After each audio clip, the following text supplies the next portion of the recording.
हमारे चैनल को सब्सक्राइब करें और बेल आइकन दबाएं।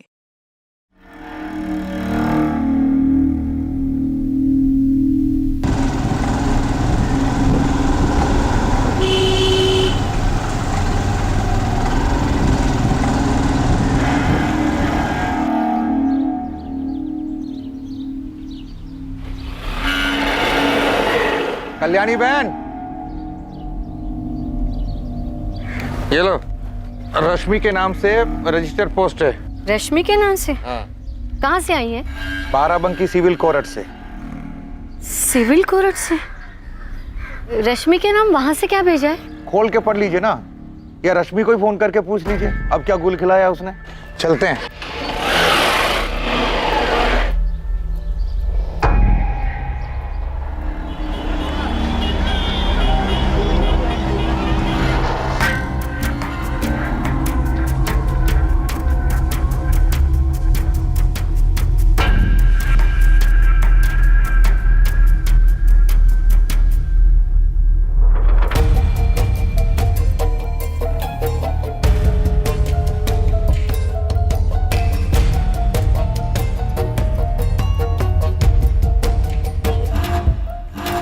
माँ, इतने सारे सवाल पूछने के बजाय ये बताओ कि कोर्ट के नोटिस में लिखा क्या है? रश्मि, शायद तुम्हें कोर्ट में हाजिर होना है। हमें ठीक से समझ में नहीं आ रहा है इसमें क्या लिखा है। किसने भेजा है? अगर कोर्ट से नोटिस आया तो नाम तो लिखा ही होगा। इस पर किसी मनोज पाठक का नाम लिखा है। ठीक है, एक काम करो, विकास को बोलो कि वो उसकी फोटो खींच के भेज दे, हम देख लेंगे, तुम टेंशन मत लो। लेकिन ये है किस बारे में? माँ, हमने कहा ना हम देख लेंगे, तुम बस विकास को बोलो कि वो फोटो खींच के हमें भेज दे। हमें देर हो रही है, हमें मीटिंग के लिए निकलना है। बाय माँ, बाय।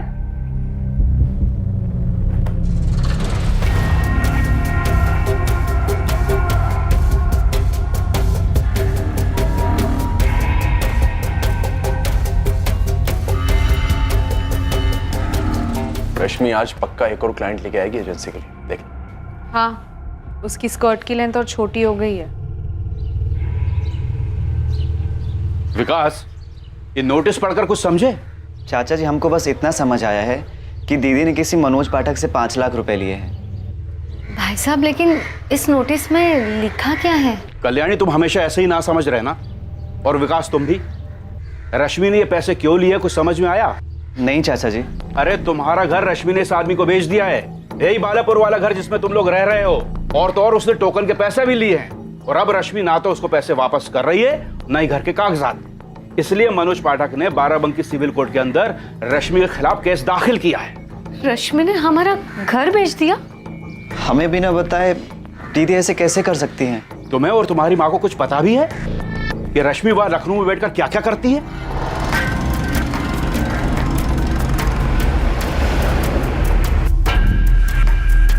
रश्मि पांडे क्या करती है, क्या नहीं करती है, और वो क्या कर सकती है, इतना उसका छोटा भाई और माँ तो क्या, शायद कोई भी उसके बारे में नहीं जानता था। रूपम बता रहे, इस रश्मि को तो सिर्फ 2 ही चीजें आती है, छोटे छोटे कपड़े पहनना और मर्दों को लुभाना। That's it. पर हर कोई ये जरूर जानता था कि रश्मि हर चीज अपनी मर्जी से और अपने मतलब के लिए ही करती थी। ध्रुव, हम बता रहे, ये रश्मि बहुत ही चालू लड़की है। हमें तो लगता है ये काला जादू भी करती है। काला जादू? क्या बोल रही हो पायल? मतलब कुछ भी? और नहीं तो क्या, वो हमेशा हमसे हमारे क्लाइंट्स छीन लेती है। आखिर उसको पता कैसे चलता है हम कहाँ किस क्लाइंट को क्या ऑफर दे रहे हैं? हाय Kapil, may I come in? Rashmi, come in, come in. कैसी हो? I'm good. What about you? बस अच्छा बैठो। प्लीज। हमें पता है कि जब वो क्लाइंट से मिलती है तो वो जानबूझकर अपने शर्ट का दूसरा बटन भी खुला रखती है। बहुत चालू चीज है ये रश्मि। बीरेन सर, हमें पूरा भरोसा है कि रश्मि अपने क्लाइंट्स के साथ फिजिकल भी होती है। और सर, उसने अपने केबिन में एक मेंढक भी रखा हुआ है। मेंढक? यस सर, एक डेकोरेटिव पीस।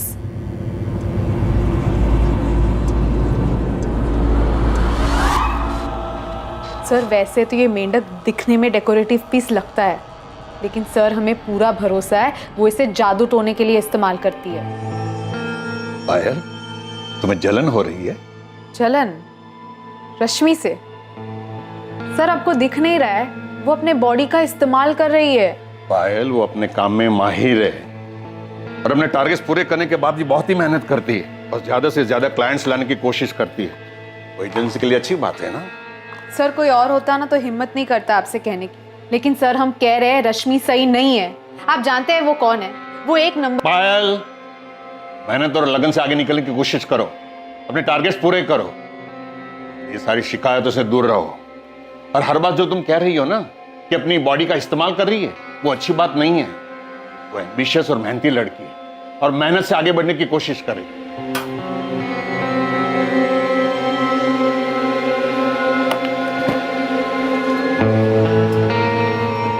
हमारी बात याद रखना, वो अजीब ही है, बता रहे हम। जब सबको पता चलेगा ना तब समझ में आएगा।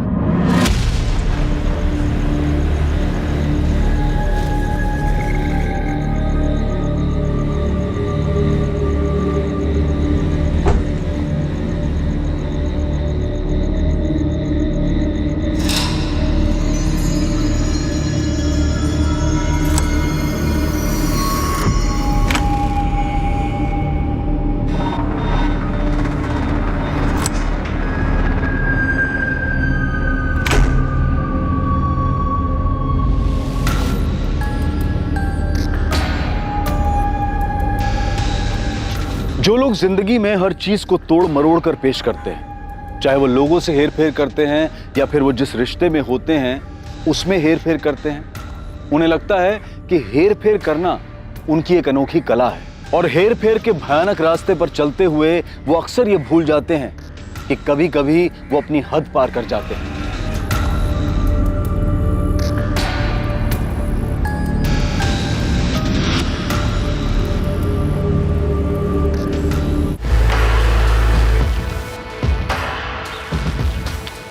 सर बॉडी पे ऐसा कुछ भी नहीं मिला जिससे लाश की पहचान हो सके। यहाँ आसपास किसी गाड़ी के टायर का निशान भी नहीं है, जिससे पता चलता है कि लाश को किसी गाड़ी से लाया गया। सर ये बॉडी आज की नहीं लग रही है। पायल, पायल, तुम्हें फॉरवर्डेड मैसेज मिला क्या? हाँ? ये रश्मि है। पुलिस अब तक पहचान नहीं कर पाई। कब हुआ ये? हमें नहीं पता, 1 घंटे पहले मैसेज आया हमको। ये 7 अक्टूबर की रात को इसकी डेथ हुई है। कोई सेक्सुअल असॉल्ट? सेक्सुअल असॉल्ट तो नहीं है सर, लेकिन इतना पता चल रहा है कि डेथ से पहले ये सेक्सुअली एक्टिव जरूर थी। सर, इस लड़की के बारे में पता चल गया। डॉक्टर वैद्य बता रहे हैं कि इस लड़की की हत्या 7 अक्टूबर की रात को हुई। तो कल 8 अक्टूबर को किसी ने इससे मिलने या बात करने की कोशिश नहीं की? सर, इसके बॉस का कहना है कि 4 दिन की छुट्टी पे थी। सर, ये रश्मि पांडे ही है, हमारी एजेंसी की स्टार सेल्स मैनेजर। सर ये कैसे हुआ? बीरेन जी, उसकी लाश हमें कुछ वक्त पहले ही संपत नहर में मिली, लेकिन हमें लगता है कि उसकी हत्या 1 दिन पहले हो गई थी। सर, 7 to 10 अक्टूबर उसने छुट्टी ली थी, कोई केस के सिलसिले में उसे कोर्ट में हाजिर होना था। 11 अक्टूबर को तो वो ऑफिस ज्वाइन करने वाली थी। सर, रश्मि के माँ बाप कहाँ हैं और रश्मि कहाँ रहती थी? हाँ, हम रश्मि की माँ बोल रहे हैं। आप कौन बात कर रही हैं? असिस्टेंट सब इंस्पेक्टर मीना राय बोल रही हूँ, नावेदगंज पुलिस थाने से। आपको यहाँ लखनऊ आना पड़ेगा कल्याणी जी। आज सुबह हमें रश्मि की लाश मिली। रश्मि की लाश? ये क्या कह रही हैं आप? रश्मि मर चुकी है कल्याणी।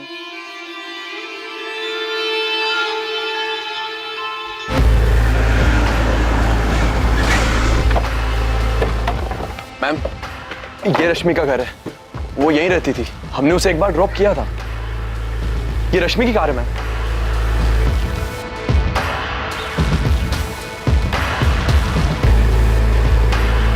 रश्मि अकेले रहती? जी, हमें तो यही पता है। दरवाजा तो लॉक है, इसकी दूसरी चाबी हो सकती है किसी के पास? किसी को जानते हो, मकान मालिक या कोई और? नहीं, हमें नहीं पता। हमने बस एक बार ड्रॉप किया था, वो भी इसलिए कि उसकी कार सर्विस पे गई थी। हम तो 1 साल से बस यही जानते हैं कि ये घर शायद उसका खुद का है। रश्मि की माँ या उसके भाई विकास को जानते हो? उनके पास हो सकती है इसकी डुप्लीकेट चाबी? नहीं मैम, हमें कुछ भी नहीं पता। हम उनसे कभी नहीं मिले। कैसे हुए ये? अभी तो तहकीकात शुरू है। आप? हम भोलाराम पांडे, रश्मि के चाचा। कब हुआ ये? अभी पता चला कि 7 अक्टूबर की रात को हुआ। आप लोगों के पास रश्मि के रमेश विहार कॉलोनी वाले घर की चाबी है या उसके मकान मालिक का फोन नंबर? नहीं, हमारे पास नहीं है। घर की चाबी किसी के पास नहीं है सर, और ये भी क्लियर नहीं है कि रश्मि उस घर में रेंट पे रह रही थी या ये उसका खुद का घर था। बिना तुम मजिस्ट्रेट साहब के ऑफिस जाओ और वहां से रश्मि के घर का लॉक तोड़ने के ऑर्डर्स लो। मैं रश्मि के भाई, माँ या चाचा जो भी बात करने की हालत में है उससे बात करता हूँ। अश्विन नंबर है 44400913। नाम है रश्मि पांडे। जितना जल्दी हो सके इसके कॉल रिकॉर्ड्स निकलवाओ। रश्मि शादीशुदा नहीं थी, उसका कोई दोस्त या बॉयफ्रेंड था यहाँ? साहब इस बारे में तो कल्याणी को भी कुछ पता नहीं होगा। क्यों? क्योंकि उसको कुछ पता होता तो हमको जरूर बताती। रश्मि और विकास के पिता शंकर मेरे बड़े भाई थे, वो अब इस दुनिया में नहीं रहे, तो अब हम ही। विकास, तुम्हें तो पता होगा, काफी क्लोज रहे होगे रश्मि के। नहीं पता साहब, रश्मि दीदी कभी कुछ बताती ही नहीं थी। रश्मि यहाँ जिस कोठी में रह रही थी, उस कोठी की कोई भी डिटेल्स नहीं है आप लोगों के पास? नहीं सर। रश्मि की कोर्ट में पेशी थी किसी केस के लिए, किस केस के लिए थी ये तो पता होगा या ये भी नहीं पता? वो पता है साहब, किसी मनोज पाठक ने केस किया था रश्मि दीदी पे। किस लिए? सर उसके घर को लेकर कुछ केस था, कुछ मसला था, लेकिन डिटेल में नहीं बताया था रश्मि ने। ध्रुव और पायल, तुम दोनों रश्मि के कलीग्स हो ना? उसने कभी बॉयफ्रेंड का जिक्र नहीं किया? सर ऐसी कोई बात रश्मि ने तो कभी हमसे नहीं कही, और ना कभी हमने उससे पूछा। पर सर काफी टाइम से उसकी एक फ्रेंड थी सुप्रिया, एक बार रश्मि ने जिक्र किया था उसका। नंबर है उसका? नहीं सर, नंबर तो नहीं है उसका। जिक्र क्यों किया था? मतलब सर बात बात में जिक्र किया था, कौन सी बात पे किया था ये हमें याद नहीं है। ध्रुव, उतना ही बोलो जितना बोलना चाहिए। अरे जो उन्होंने पूछा हमने बस वही तो बताया कि सुप्रिया उसकी फ्रेंड है, बस। आगे देखा नहीं कैसे पूछा था, क्यों जिक्र किया था उसने? ज्यादा मुंह मत खोलो अपना। रश्मि पांडे के बारे में कोई कुछ नहीं बोलने वाला था, क्योंकि रश्मि पांडे के बारे में लोगों को ज्यादा कुछ पता नहीं था, पर कई लोगों को बहुत कुछ पता था, पर वो मुंह नहीं खोलना चाहते थे। रश्मि की जिंदगी के कई पहलू थे और वो एक ही वक्त पर अलग अलग कई जिंदगियां जी रही थी।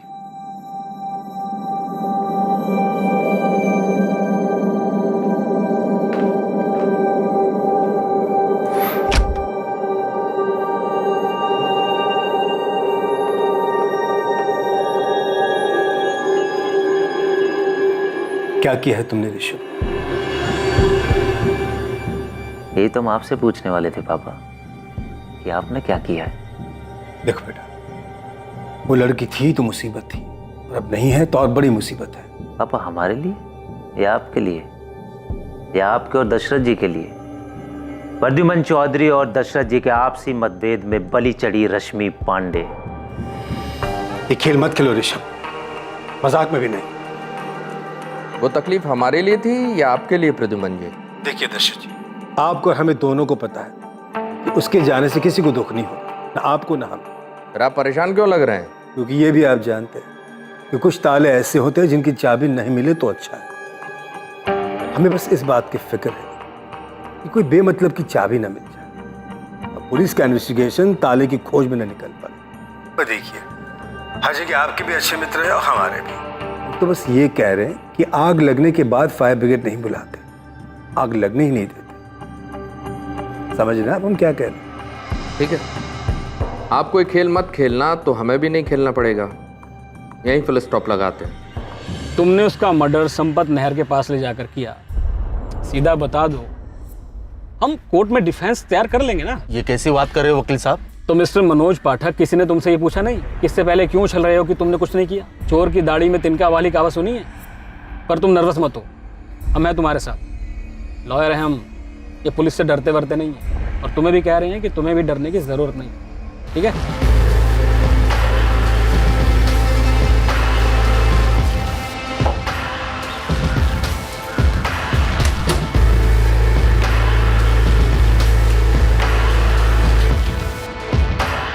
पूरा घर अच्छे से स्कैन करना, एक एक ड्रॉअर, मोबाइल हो या कुछ भी, ठीक से स्कैन करना।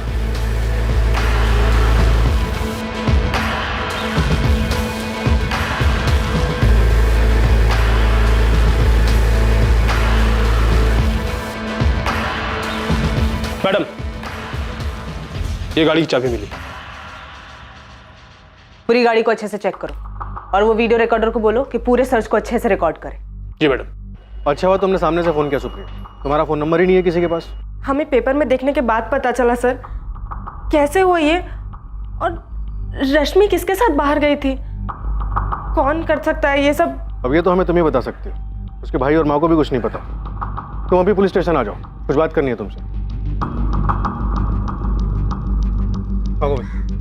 सर बाकी डिटेल्स निकाल रहा हूँ, लेकिन कॉलोनी के 2-3 लोगों से बात की तो पता चला रमेश विहार में जो घर है उसकी ऑनर रश्मि है। इसका खुद का घर है ये? हाँ सर, आप चाहें तो इलेक्ट्रिसिटी बिल वगैरह मंगवा के देख सकते हैं। कमाल है, इन्वेस्टमेंट कंसल्टेंसी में इतनी कमाई, और ये तो वहाँ पे एम्प्लॉय थे, ओनर भी नहीं थी। 6 महीने पहले इस लड़की रश्मि पांडे ने मेरे क्लाइंट मनोज पाठक से 5 लाख रुपए टोकन मनी लिए अपने बालापुर गांव वाले घर को बेचने के लिए।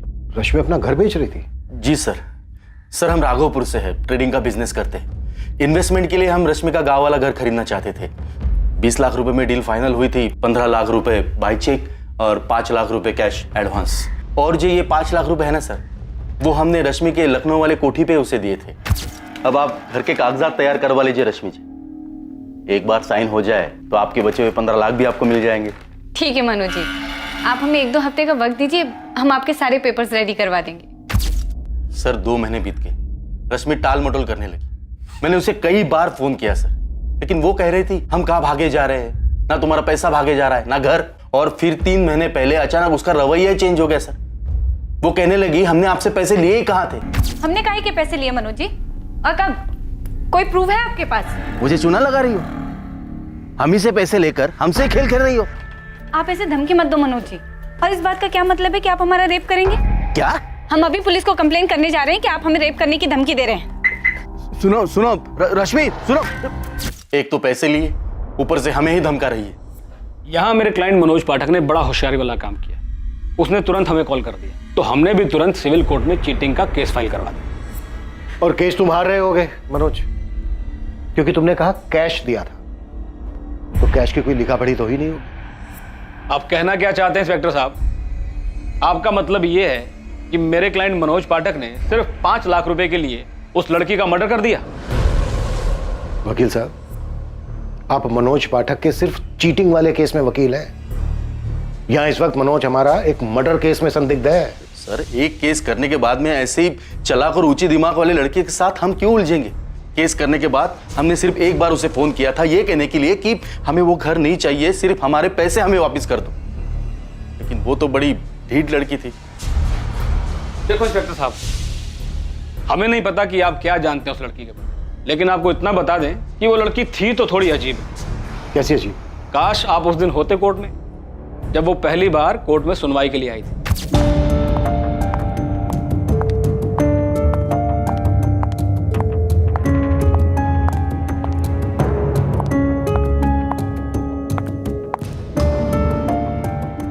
ये क्या है? क्या सर? मिस रश्मि पांडे, आप इस तरह के कपड़े पहनकर कोर्ट में नहीं आ सकती। इसे कंटेम्प्ट ऑफ कोर्ट लिया जा सकता है। आज की सुनवाई खारिज की जाती है। The court is adjourned. जज तक हैरान रह गए थे उसकी हरकत को देखकर। वकील साहब, यहाँ पर रश्मि का मर्डर हुआ है, रश्मि ने कोई हरकत नहीं की। इंस्पेक्टर साहब, आप थोड़ी और जानकारी हासिल कीजिए उस लड़की रश्मि पांडे के बारे में। आपको खुद ब खुद पता चल जाएगा कि वो किन किन हरकतों में व्यस्त थी।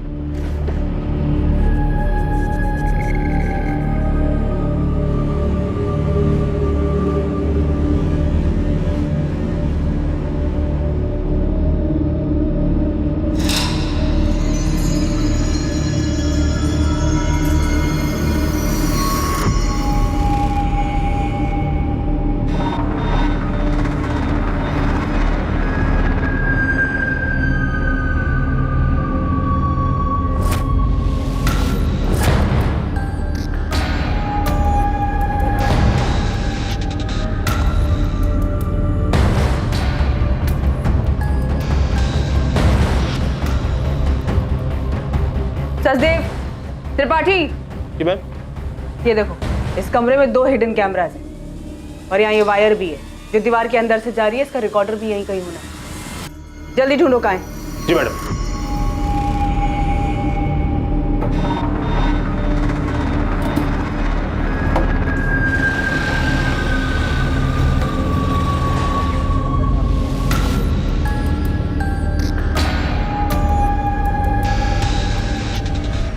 नहीं साहब, इस कल्याणी और उस बेवकूफ़ विकास को तो कुछ पता ही नहीं था कि रश्मि ने घर बेचने की कोई हरकत की है।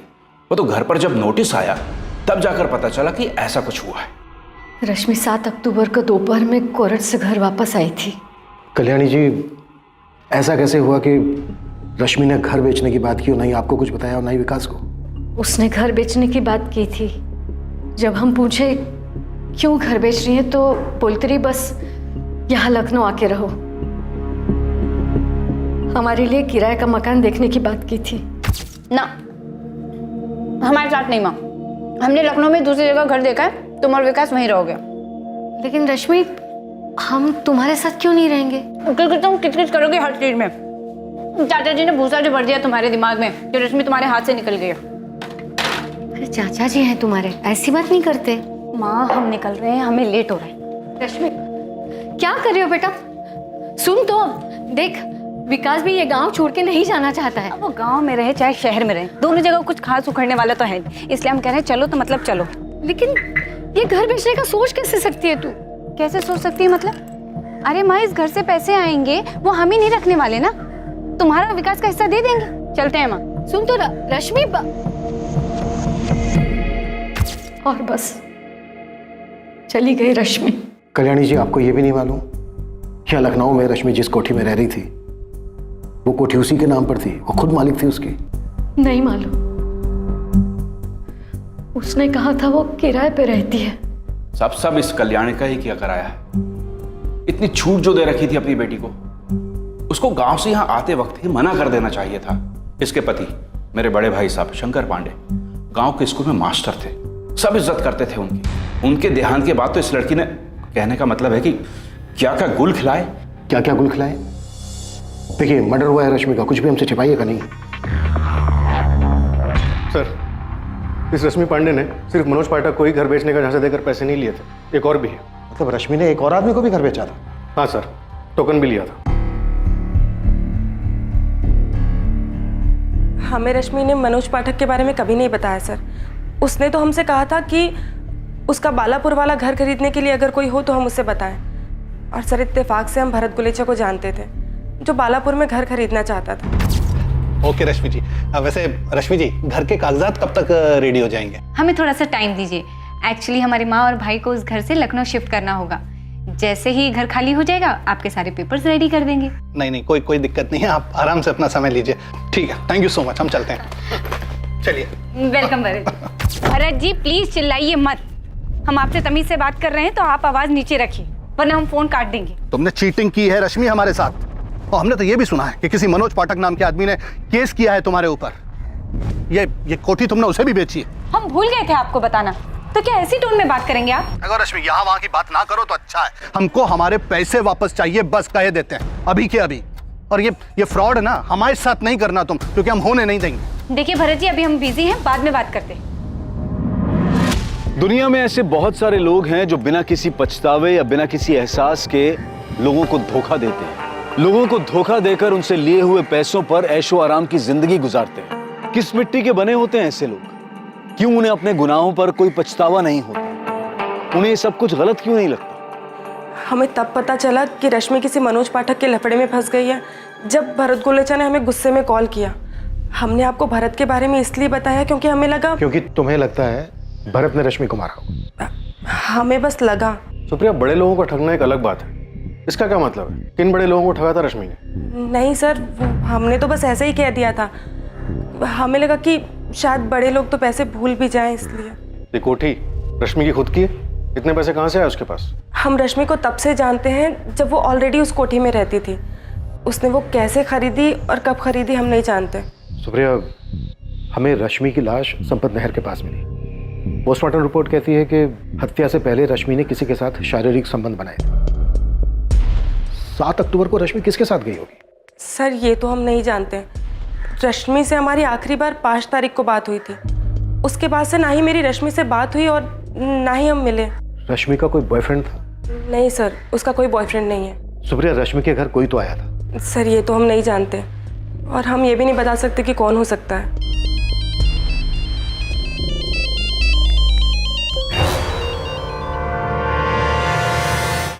दो कैमरे कमरे में, हिडन कैमरास? जी सर, 2 कैमरास पूरी प्लानिंग के साथ बिस्तर की तरफ पॉइंट करते हुए लगाए गए हैं। और सर, फूलदान में एक रिमोट कंट्रोल भी मिला है जिससे इन दोनों कैमरा को ऑन किया जा सकता है।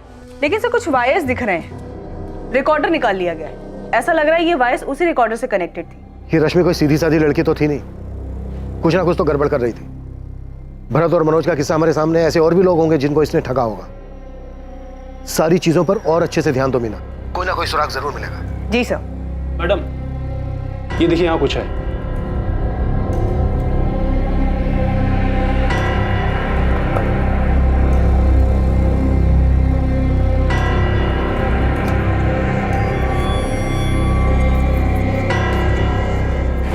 मैडम ये तो एक डिजिटल सेफ लॉकर है। पासवर्ड?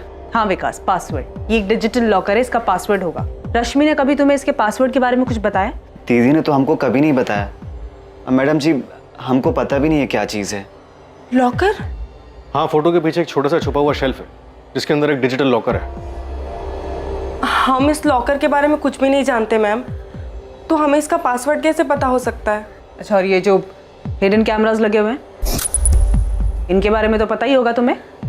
कसम से मैम, हमें इन सब चीज़ों के बारे में बिल्कुल भी नहीं पता है। सुप्रिया, तुम रश्मि को कब से जानती हो? 2 साल से मैम। रश्मि से हमारी मुलाकात आरके इन्वेस्टमेंट कंसल्टेंसी में हुई थी। वो वहाँ पहले जॉब करती थी, हमारा ऑफिस भी उसी कॉम्प्लेक्स में था, इसीलिए हमारी मुलाकात हो गई। दोस्ती थी, पर मैम हम सच कह रहे हैं, हम इन सब चीज़ों के बारे में कुछ नहीं जानते हैं। सर, हमें किसी लॉकर मैकेनिक को बुलाकर ये डिजिटल लॉकर खुलवाना चाहिए। हाँ ठीक है, बुला लो, खुलवा लो, लेकिन वीडियो जरूर बनवा लेना। जी सर। तेरी शक्ल देख के लग रहा है राजू तुझे कुछ तो पता है। बहुत सी गलियों में टेंशन का माहौल है। इस लड़की के मर्डर में बहुत बड़ा हाथ है भाई।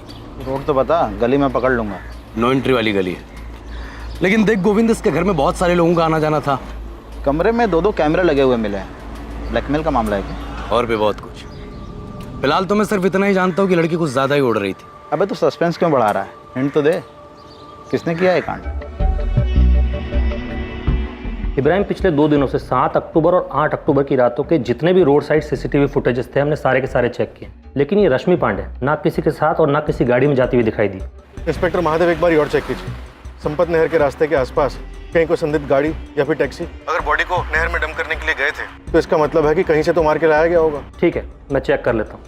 हम क्यों मारेंगे सर उसको? हमारे पैसे तो डूब ही गए थे। जीना हराम कर दिया था सर उसने। पैसे दे नहीं रही थी, ऊपर से फंसाने की धमकी अलग। क्या कहा तुमने भरत?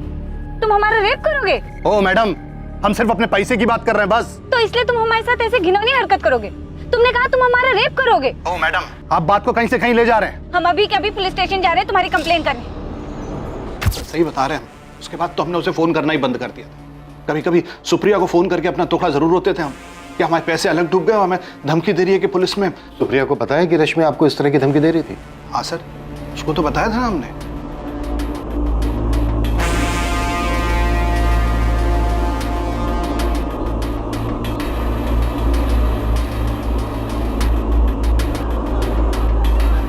वो अपने टारगेट्स हर महीने पूरा करती थी और टारगेट से ज्यादा अचीव करती थी सर। उसको काफी इंसेंटिव्स भी मिलते थे। ये जो इसका घर है, इसकी अभी की मार्केट वैल्यू कुछ 55 लाख है और हमें पता चला है कि वो पिछले 4 साल से वहाँ रह रही थी, यानी 2015 से। तब उसकी मार्केट वैल्यू तकरीबन 40-45 लाख के आसपास रही होगी। क्या वो इतना कमा पाती थी जो ये घर ले सके? सर हमारे यहाँ तो वो 2 साल से ही काम करती थी, उसके पहले कहीं और काम करती थी। लेकिन एक बात जरूर है, बहुत ही मेहनती लड़की थी, अपने काम में माहिर थी, हाँ एम्बिशियस जरूर थी। जिस तरह से वो क्लाइंट लाती थी उसी तरह से अपने लिए भी अच्छी खासी इन्वेस्टमेंट करती होगी, और ये investment high risk high return वाला हो।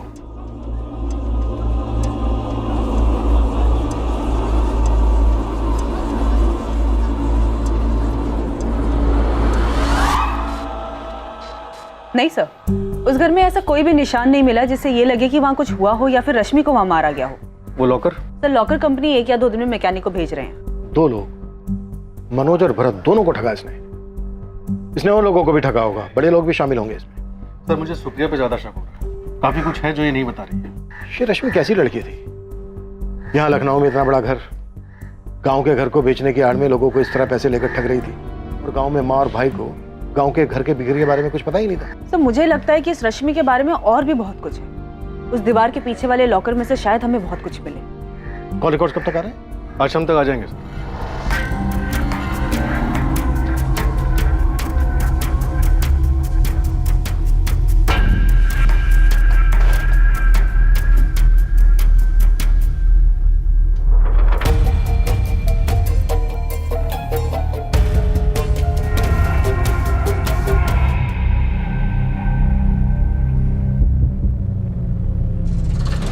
कितना भी छुपाओ, पुलिस को आखिर पता चल ही जाना है कल्याणी। किसी का अतीत ऐसे छुपता नहीं है, खासकर उस वक्त जब हत्या इस तरह से की गई हो। तो आप ही बता दीजिए ना भाई साहब। हम बताएं? ये तो तुमको बताना चाहिए कल्याणी। हम तो आज भी हमेशा की तरह तुम्हारे साथ में खड़े हुए हैं। रश्मि की इन सारी हरकतों की जिम्मेदार तुम हो। हम क्या करते भाई साहब, क्या करते हम? रश्मि कभी हमारी बात सुनती नहीं थी, ना विकास की बात कभी सुनी। आप तो घर के बड़े हैं, आपने भी तो बात की थी उससे। कुछ तो था जो रश्मि पांडे के परिवार वाले जानते थे, लेकिन वो पुलिस को नहीं बता रहे थे।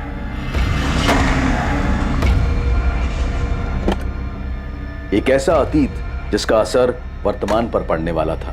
रश्मि के घर पर मिलने वाले लॉकर से बहुत कुछ पता चलने वाला था।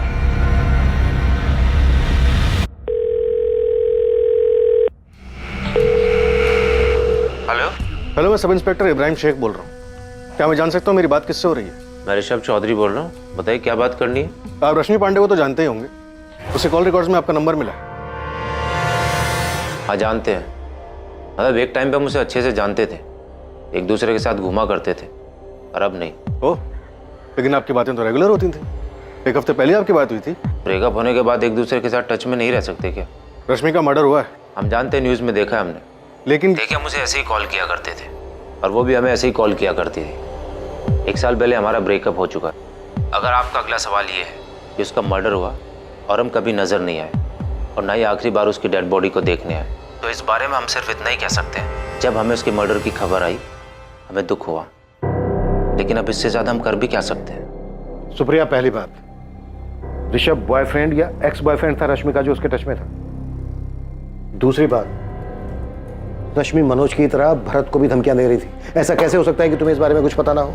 भरत ने साफ साफ बताया हमें कि उसने इस बारे में सब कुछ बताया था तुम्हें। हाँ सर, उसने बताया था, और सर हमें पता था कि रश्मि और ऋषभ का अफेयर चल रहा है, लेकिन सर दोनों का ब्रेकअप हो गया था। और सर भरत के बारे में तो हमने आपको खुद बताया था कि हमें उस पर शक है। सुप्रिया, और कौन सी ऐसी बातें हैं जो तुमने हमसे नहीं बताई? नहीं सर, और ऐसी कोई बात नहीं है।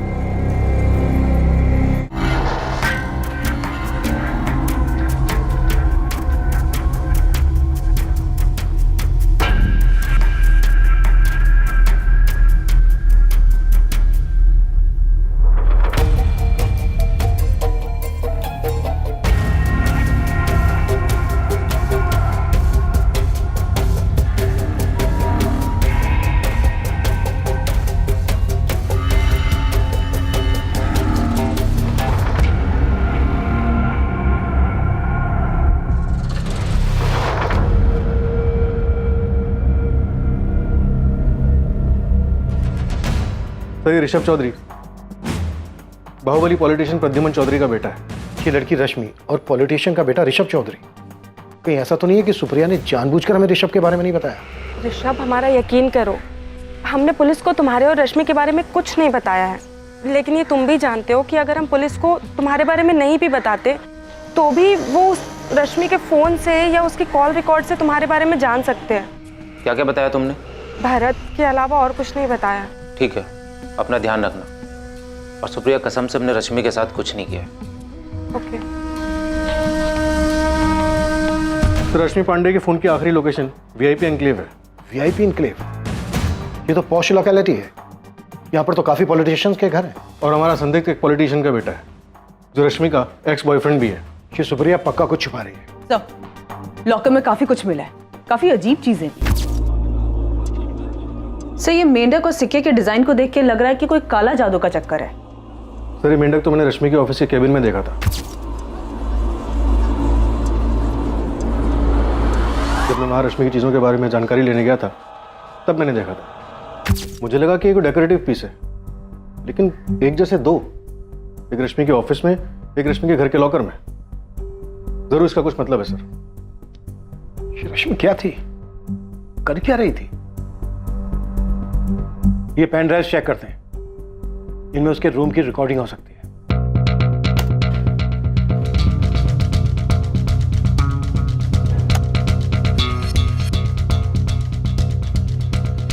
ये तो वो पॉलिटिशियन प्रद्युमन चौधरी है ना? प्रद्युमन चौधरी और दशरथ जी के आपसी मतभेद में बलि चढ़ी रश्मि पांडे। ये खेल मत खेलो ऋषभ, मजाक में भी नहीं। हाँ सर, ऋषभ चौधरी के पिता, लेकिन ऋषभ तो रश्मि का बॉयफ्रेंड था। उसके पिता यहाँ? तो हमें बाकी के पेन ड्राइव्स भी चेक करने चाहिए।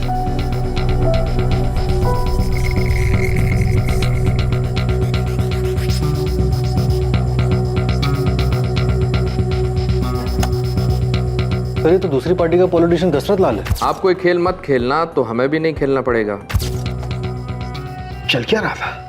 तो यहाँ पे 2 पेन ड्राइव्स और हैं। इस रश्मि के घर में बड़े लोगों का आना जाना था और वो सबकी रिकॉर्डिंग कर रही थी। सर इस केस में बहुत कुछ है। प्रद्युमन चौधरी और दशरथ लाल के अलावा और भी लोग थे जो रश्मि के साथ थे और रश्मि ने इन सब की भी वीडियो रिकॉर्डिंग बनाई थी। हालांकि इस वीडियो रिकॉर्डिंग में पुलिस सबकी पहचान नहीं कर पा रही थी, लेकिन पुलिस को यह पता चल रहा था कि ये बड़ी पहुंच वाले लोग थे। अब इस केस में रश्मि पांडे के बारे में और भी बहुत कुछ सामने आने वाला था।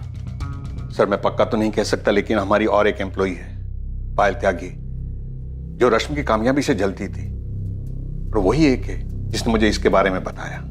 मेंढक के बारे में? हाँ, मैंने भी रश्मि के कैबिन में मेंढक देखा था। मुझे तो वो डेकोरेटिव पीस लगा था। हाँ, लेकिन पायल को लगता था कि वो मेंढक का कुछ काले जादू से लेना देना है। बीरेन जी, रश्मि किसी तरह का कोई काला जादू करती थी क्या? सर उसके बारे में मुझे कुछ नहीं पता। लोगों को अपनी मुट्ठी में रखने और उन्हें अपने इशारों पर नचाने की शक्ति, इसे वशीकरण कहते हैं, लोगों को अपने वश में करने की विद्या। हमें ये शक्ति किसी भी तरीके से चाहिए और किसी भी कीमत पर। ऐसा नहीं होता है कि इंटरनेट पे आपने ऑर्डर दे दी और वो चीज़ आपके पास आ गई। ये विद्या प्राप्त करने के लिए तुम्हें कठिन तपस्या करनी पड़ेगी। हम कुछ भी करने के लिए तैयार हैं, हमें बस ये शक्तियाँ चाहिए। सर हमें इन पॉलिटिशियंस प्रद्युमन चौधरी और दशरथ लाल और प्रद्युमन चौधरी के बेटे ऋषभ से बात करनी चाहिए। ये बहुत ही अजीब स्थिति है कि बाप और बेटे दोनों एक ही हालात में इस तरह। और इस सबके साथ वो रिकॉर्डर भी गायब है ना? Yes sir. और सर मुझे पूरा यकीन है कि उस रात घर पे कोई तो आया था जिसे घर और कैमरास के बारे में अच्छे से पता था। मर्डर उसी ने किया है रश्मि का। सर सब कुछ प्लान था।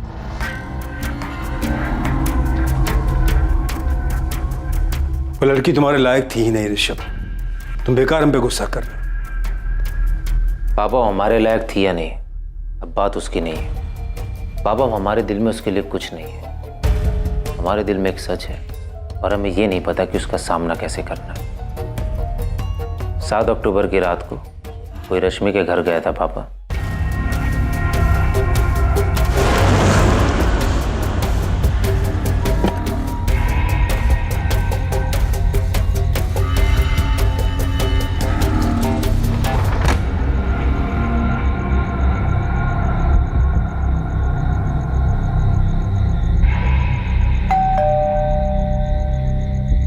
लेकिन हमने उसको नहीं मारा ऋषभ, और हम जानते हैं कि रश्मि को तुमने ही मारा है। इंस्पेक्टर शुक्ला, मैं इस लड़की रश्मि पांडे के बारे में बहुत अच्छे से जानता हूँ। 3 साल पहले भी इसने एक बड़े आदमी की जिंदगी बर्बाद की थी। कौन है ये आदमी? हरीश? पारितोष मिश्रा नाम है उनका। टैक्स डिपार्टमेंट में विजिलेंस ऑफिसर है। हरीश क्या हुआ था 3 साल पहले? इस केस में हमने रश्मि पांडे को जेल में भी डाला था। ये रश्मि पांडे बहुत शातिर थी और उसके परिवार वालों को भी उसके बारे में सब कुछ पता था। उसके परिवार वालों ने हमें रश्मि के जेल जाने के बारे में कुछ नहीं बताया। पारितोष को रश्मि ने फंसाया था और धोखा दिया था। शायद रश्मि को मारकर पारितोष ने अपने बर्बादी का बदला लिया हो। रश्मि, तुमने बहुत गंदा खेल खेला है मेरे साथ, धोखा दिया हमें। तुम्हारे पास 2 रास्ते हैं पाली, या तो जाल से बाहर निकल आओ या फिर फंसते चले जाओ। यू डोंट नो मी, तुम हमें बिल्कुल नहीं जानते, बिल्कुल भी नहीं। अब तुम देखो हम क्या करते हैं। रश्मि के साथ बहुत बुरा हुआ, लेकिन रश्मि ने भी बहुत से लोगों के साथ बुरा किया।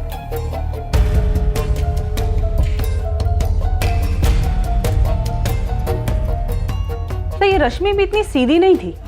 इन सब के साथ ऐसी रिकॉर्डिंग, और अब ये परितोष जिसका 3 साल पहले का किस्सा निकल के सामने आ रहा है। सर हमें इस परितोष की स्टोरी जाननी होगी। इस परितोष ने रश्मि को जेल भेजा और उसकी फैमिली ने हमें एक बार भी नहीं बताया। रश्मि की माँ और चाचा इससे बिल्कुल अनजान बन गए, लेकिन लगता नहीं है कि वो इतने अनजान है। सर इन सब के साथ एक नाम और जोड़ना चाहिए। ये कौन सा नया एंगल निकला है? सर रश्मि के ऑफिस से गोविंद खबरी खबर लाया। रश्मि का उसकी कलीग पायल त्यागी के साथ 36 का आंकड़ा था, और ये आंकड़ा मर्डर करने तक पहुंच गया। पत्थर इतना भारी नहीं था जितना होना चाहिए था। मिसिंग ही रह जाती अगर बॉडी नहीं मिलती तो, है ना? देखो बेटा, रश्मि तो अब रही नहीं और तुमसे ये सब कुछ संभलेगा भी नहीं, और तुम्हारी माँ को ज्यादा कुछ आता भी नहीं है। तो बेटा हम ऐसा करते हैं कि रश्मि का जो लखनऊ वाला घर है उसका अच्छा सौदा करवा देते हैं। उससे तुम्हें और तुम्हारी माँ को काफी फायदा हो जाएगा और अच्छा पैसा भी मिल जाएगा, है बेटा?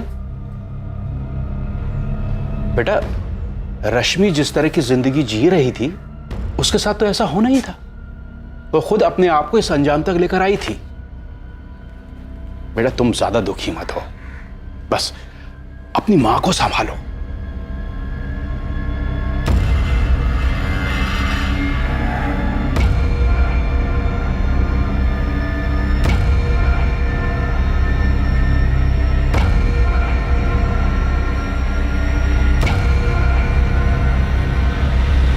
रश्मि के तार कई जगहों पर जुड़े हुए थे, पर क्यों जुड़े थे उसने ये तार?